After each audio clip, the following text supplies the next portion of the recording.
All right, Evan, what's your favorite color? Definitely blue. Favorite sports player? Favorite shoes? Nikes. Biggest fear? Dying. Biggest car? Like in the world, do you think? Ammar. Fastest car? Fastest man?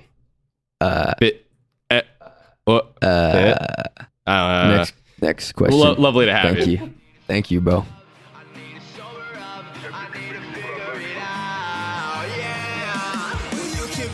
Welcome to the No Experience Podcast, where two dudes with no experience in anything are here to talk about everything. I'm Ammar Al-Abdullah, and I'm joined, as always, by my beautiful co-host, Jared Hines. And today, we have something just so fantastical, just straight from the heartland of Boise, Idaho, the hometown kid. He's a musician, sports player, works out, has a sick car. Ladies and gentlemen, it is my grand pleasure to introduce Evan Atha. What's up?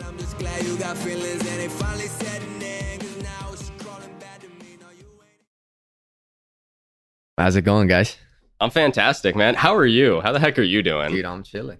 Yeah. Can't complain, bro. Good to see you again, man. No, it's fantastic. So a little bit of context for me and Evan's relationship. I met him in the gifted program in elementary school. Yes, sir. We kind of got dragged into it, and we spent like the whole time just making comic books and like cutesy PowerPoints and slideshows and shit. So we go way back. Yeah, bro. I definitely did not fit in that program at all. No, me either, man. Honestly. I don't know. You seem like you could do the actual school portions of it pretty well. Dude, you would think, but I am anybody who knows me will tell you I'm a terrible student. I'm the worst academic. Okay, well, yeah, I was about just average, so. Sure. Well, average is not a bad place to be. We were nice. We were really nice when we were younger. That's the secret, Like, you don't have to be smart. You don't have to be talented as long as you're like a nice guy, right? Yes. Okay, so we kind of, we touched base again on Facebook. Yeah, bro. The land where you can go to, like, meet back up with people who sort of you've fallen out of touch with over time. And sure. I saw that you had been doing music, that you have a relatively successful music gig. Tell us a little bit about that. Yeah, bro. That's a great way to put it. Hey, a relatively successful music gig. That's exactly how I classify it right now, man. I don't know. I never really did music much growing up, so it's still kind of crazy to me that I actually have a decent amount of people that listen to it now, and I'm just super happy to be, Yeah, I mean, doing that every day. And your Spotify metrics are kind of like off the charts for like a local musician. 100%, bro. So now it's just trying to get to the next level after that. But, absolutely, man. Yes, sir. That's what we're all trying to do, right? 100%. I mean, one question I have, and this is something, I've picked a couple of my friends' brains about it. What's the name? How's it pronounced? Eshnab. You see, that's what I thought. Yes, sir. It's on my license plate too. I don't know if you saw that. I didn't. That's kind of awesome. Yeah, it's kind of cringe, but it's kind of dope. No, I felt like I really had to, bro. No, that's great, man. I ain't mad at that. That's viral marketing, is what that is. Yes. All right, but where did that name come from? Yeah, I really wish I could give you a good answer, but really, it's just like when I was a senior in high school. One of my best friends, he's still my roommate now. He was just trying to call me a name to piss me off, kind of annoy me. And so he just made a random noise and he was like, Eshnab. Eshnab. And so he just called me that. I'm like, bro, don't call me Eshnab. Like, what is that, bro? And then we got, a year later, we got into college and stuff. We ended up hanging out with his group of friends he met. He introduced me as Eshnab. Now I'm lucky if I ever get called Evan, and Eshnab just became my thing, bro. So I just decided to use it. I needed a name for social media. I'm like, hey, I kind of mess with it. It's, I'm not taking myself too seriously or anything like that. It's just kind of weird, kind of out there. No one else definitely has it either. Yeah, that's true. Yeah, you're not competing with anybody for except that for name. random Middle Eastern women. But there's not very many of them out there. Yeah, so. Yeah.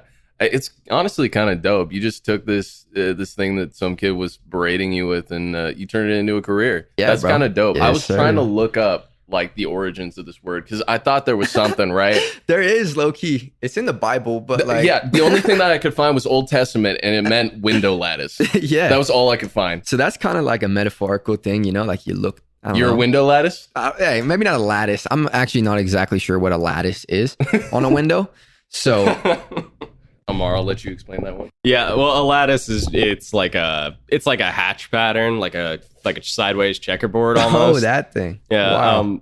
I don't know, man. But that's awesome, right? Okay, so but I am curious, right? You know, I knew you like in school and stuff, right? And I knew that you were super into sports. Yes, sir. You were big into telling, laughing, joking, numbnuts or whatever, right? But how did you get started on the path to music? That's something I've always been curious about. I never pegged you as the type. Okay, yes, I never pegged myself as that type either, bro. I guess. So I guess going back a little bit, so when we kind of knew each other, we, in that gifted class, like the thing that made it fun for me was the projects, like we got to just do whatever we wanted for these projects every single week. And like, that's where I kind of figured out I was kind of like a creative person, I guess, you know what I mean?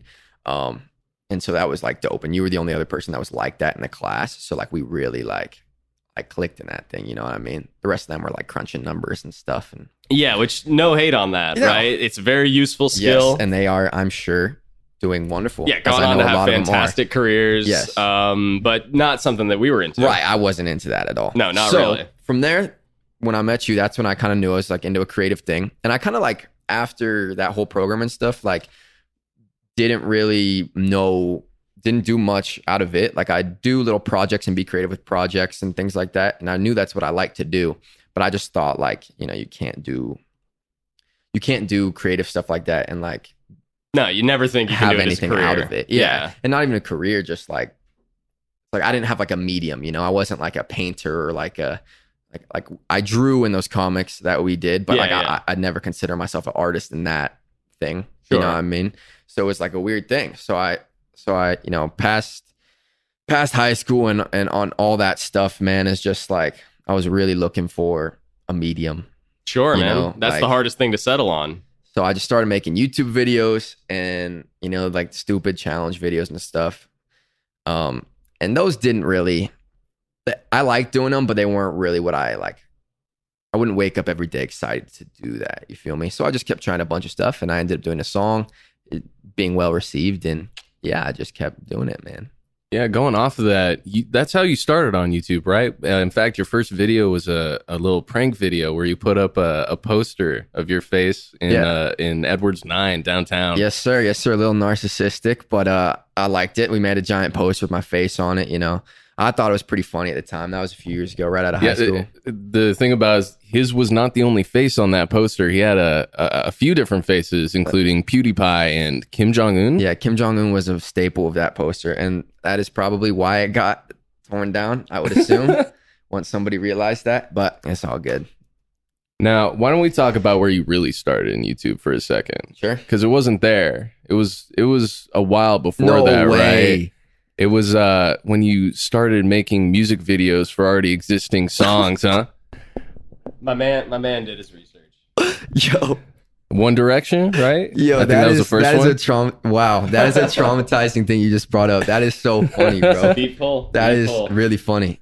And I've tried to delete those videos for the last 10 years of my life, and I just cannot remember the username and password. I've tried to copyright strike them and stuff so they'd get removed, but it won't work. So you're absolutely right. I did, the Peanut Butter song. That was one. It was the Ariana Grande song. Some One Direction things. Just an immortal series of cringe things we did when we were kids. Yes. I think I successfully got my videos copyright struck from that time, when I was 8 or 9 and just running around with a camera, right? Okay, so do you do music full time? Is that kind of your career right now? Yes. Music is my full time thing as of probably like 6 months ago. Just figured out the right way to, monetize it and stuff like that, so I could actually keep doing it. Are you still doing On the Map? Side projects I am. That is a business I started when I dropped out of college. Sorry, and I still do little projects within because if I can help somebody like a business owner around town, I'll gladly do it. Most of it, however, is like the way it kind of works is I'm like the middleman of that whole business. So someone needs a video, I know great video people, and I will link them up with take a percentage off the top. So it's not really much, like me doing stuff necessarily, but it's a good little, now it was my main thing, now kind of my side thing that I just like to do. Yeah, I mean, don't sell yourself short. It sounds like you're kind of like a networking specialist, which is that's a career path in and of itself, right? Sure. people who are just experts and putting you in touch with the right person to help you get made what you're trying to get made. I mean, that's fantastic. And that's super inspirational, right? That you could, achieve something like that, fresh out of college, right? The college dropout success story, right? Yes, sir. Yes, that's kind of fantastic. Now, that wasn't the first step to your entrepreneurship, though, right? Because from what I've seen, you tried to do a gig at one point. I think it was called the Carbon Collection. Wow. What the?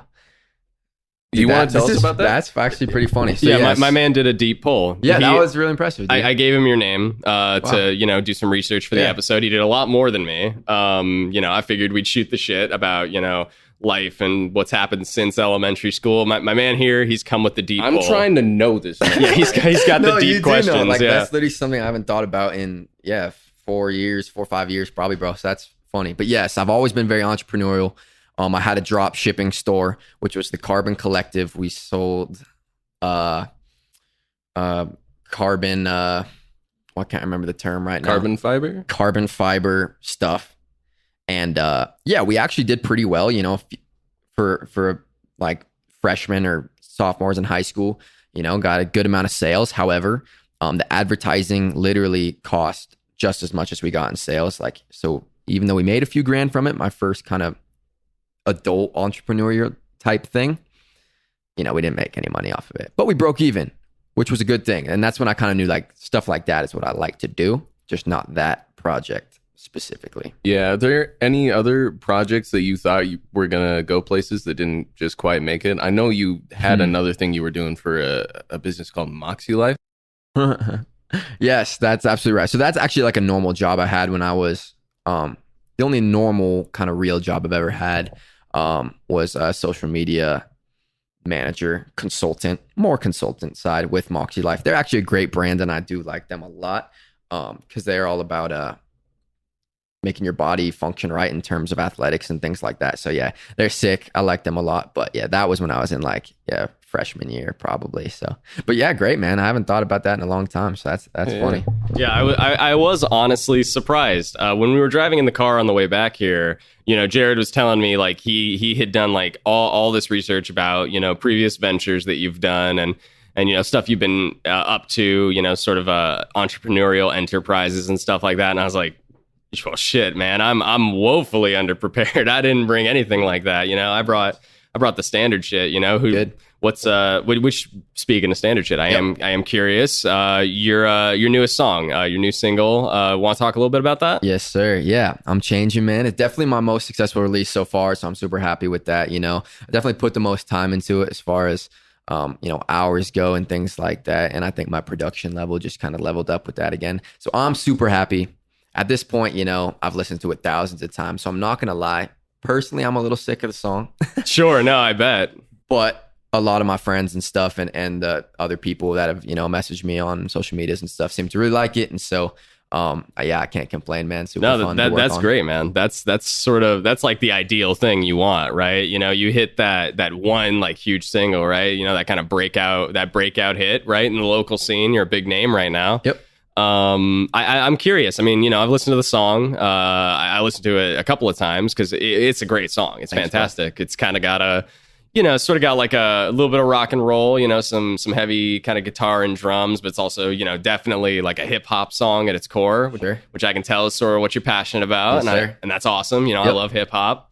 What inspired the song? I'm curious. I'm listening to it and I'm like, there's some feelings behind this. What's he feeling? What's he talking about in that song? So of course, everything is has meaning. At least the stuff that I do. At some point, I just try to take some thought that I've had either in the past or that I relive or thinking now, and then put it into a song, right? And just try to build it out from that.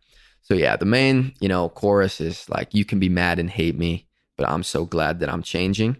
So we can go into my I guess kind of backstory a little bit in a little bit. That's what we want to hear about. But at the basic level, it's just this past one of my past relationships I've been in.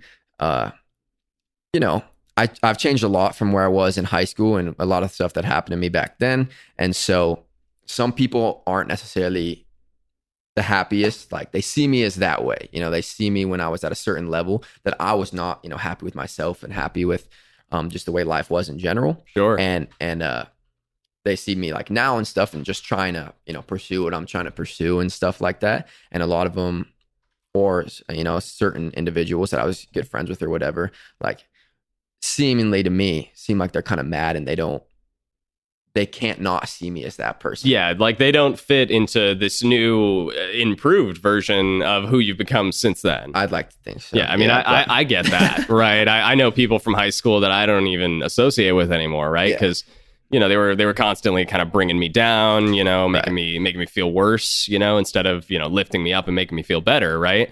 I mean, that's like a necessary change anybody's got to make, right? 100%. Is to sort of cut out those, maybe not toxic, right? But maybe like those people that don't fit in so well, right? Yep. So that's inspirational. I love that. But you mentioned your backstory, and I gotta know. I want to know about it. Tell me all about it.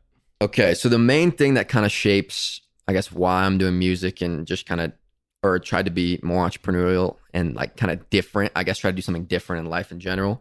As we talked about earlier, I was very, athletic and stuff growing up, and I was probably known for being that kid and things like that. So when I got to high school, I was a sophomore, and I ran my first season of cross country. I was a really good runner, one of the top runners top sophomores in the state at the time. And so like I really thought that would be my thing. I got injured. The injury kind of never went away in terms of a few months. And it ended up kind of unlocking this gene kind of inside my body that kind of unlocked a bunch of different autoimmune diseases for me. So the main one that I can really remember is arthritis. It's a certain form of arthritis. There was a spondylitis too, right? Yeah, spondylitis. That's exactly it. See, I try not to think about that period in my life, to be honest with you, bro. So it absolutely is arthritis spondylitis. That's what it's called. So nice rhyming name there. But yeah, man, that basically made my over time, the more I had it, my body just kind of deteriorated and got worse and worse. Got to the point. I guess the best way I can describe it is like it's like shooting pain like throughout all the connective tissue of your body. So there's a lot of connective tissue. So that means it can be anywhere. You know what I mean? And so it basically made it so I couldn't run anymore. I couldn't do any athletics. At a point, I was in a wheelchair for like a few months because it was just like fucking hurt so bad, bro. Like it was shitty. And I was in high school, just trying to live like a normal thing and that was my identity of the whole sports kid. So to not be in that anymore, like sucked, like really bad. Yeah, So. you were doing a lot of sports. You did basketball, you did soccer, you did track, you did football, you did like everything. You were a big athlete. But from what I've seen, it didn't stop there. It looks like you worked at it pretty hard to try and get back to some sense of normality, right? Right. Like my doctors told me, that I'd never, like this disease was going to be with me for the rest of my life. You know what I mean?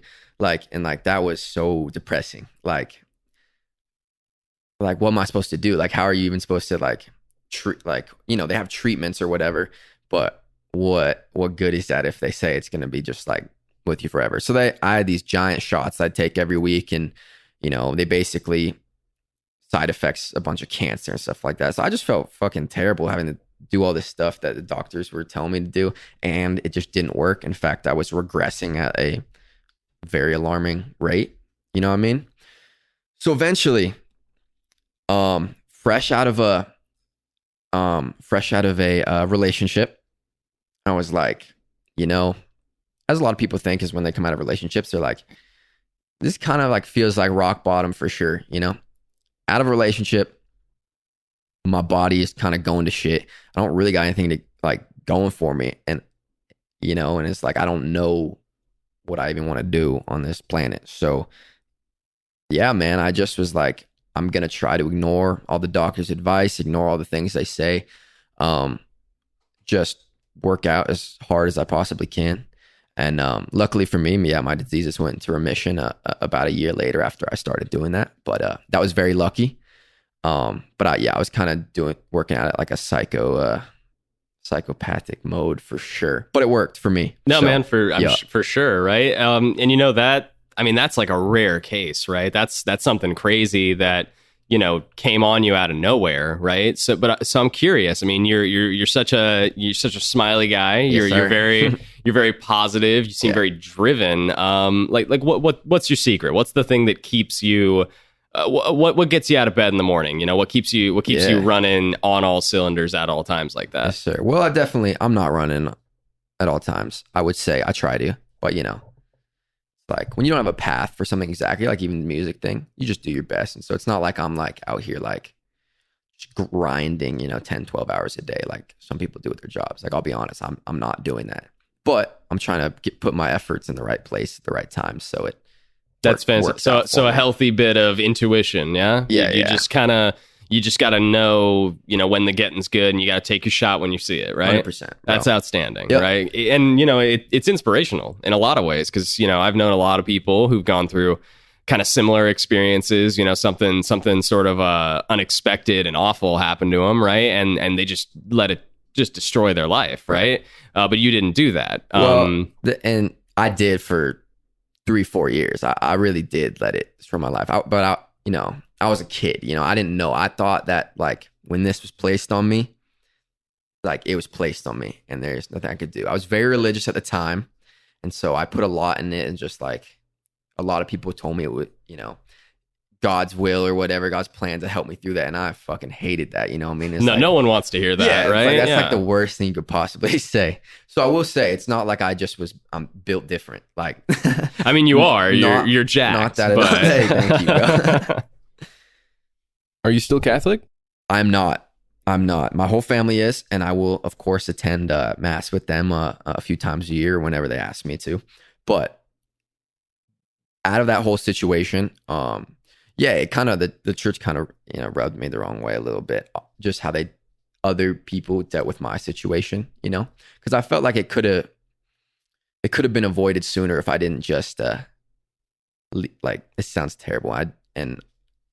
If I didn't just leave it to God, as they're telling me to, like, offer up my pain to God. It's like, what? I should be trying to like fix this, you know what I mean? But it was like, what are you supposed to do with that? Yeah, exactly. And I get it. People are like, I have no ill, like will against anybody who told me things like that. Like they really are just trying to help because they believe that stuff, like so heavily that it's going to help me. You know what I mean? But maybe it did, maybe it didn't. I am better in the end. So I don't know. Yeah. So that's, that's awesome story, right? Sort of, we've gotten a bit about your backstory, a bit about where you came from, where you're going. You got any exciting things in the works? Anything you're working on? Oh yeah, bro. Always working on different projects and stuff like that. I got the main projects that I'm more excited about coming out in the next month or two is actually just like I'm featuring on an album this year. I got like 4 songs coming out on that with this guy named Young Frenchie 808. He's actually a producer, dropping his first album, but he is a few 100,000 monthly listeners, like a really established guy, really producer, for Sony, Universal, like big music groups and stuff. And that's huge. Yeah, he just found me and asked me to work on a bunch of his projects for him, and so that'll be really big for me, man. And I'm just excited to. No, that's great. Out, but that's awesome. That's so exciting. Yes, sir. Right on. I think we've sort of talked about, where you came from, where you're going. Mind if I hit you with some lightning round type questions? Oh, no, that's fire. Just some quick fire away. Who's your favorite rapper right now? Ian Dior, probably. All right, tell me about him. All right, have you guys listened to Ian Dior at all? I haven't myself. I might made after the song this. Mood. Oh, with sure. 24K Golden. I don't know if you know that. I do know that song. Why you always in a mood? Yeah, I know the one. It was kind of everywhere, so I feel like everyone's at least heard that. Oh, it was billboarding at the top for months. Yes, a lot. So he's definitely one of my main, kind of inspirations of sound, I guess I would say, because I just really, really liked his sound, man. Oh, I can hear the influence. So yeah, he's pretty sick. He's a young kid, probably a year older than me. So hey, man, it's just very impressive. They're getting younger, man. Yes. Like, Billie Eilish was getting Grammys at 17, right? You know, sky's the limit at this point. Right. It's very impressive. So yeah, I fuck with them a lot. Well, we're talking about young starting artists. Are you still a believer? Dude, I love Justin Bieber. I'm not gonna lie. His song with Kid Laroi recently, Stay. Yeah. God, that was a banger, bro. For real.